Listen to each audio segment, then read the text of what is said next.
وزیری، اگر پارلمانی، اگر اردویی، اگر پلیسی، تو را به خدا قسم میدم اگر میخوایی سرفراز دنیا و آخرت بشی، غلامی و بردگی یهود و نصارا رها کن که محمد رسول الله به صحرای محشر از تو شکایت خواهد کرد.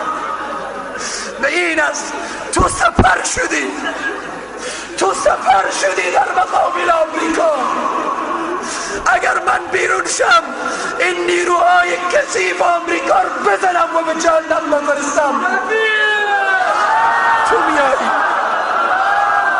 تو مسلمان میایی پیش روی من را میگی من چگونه به تو رحم کنم، چگونه به تو شفقت کنم. او به پیامبر توهین میکنه، او به رهبر و آقای توهین میکنه.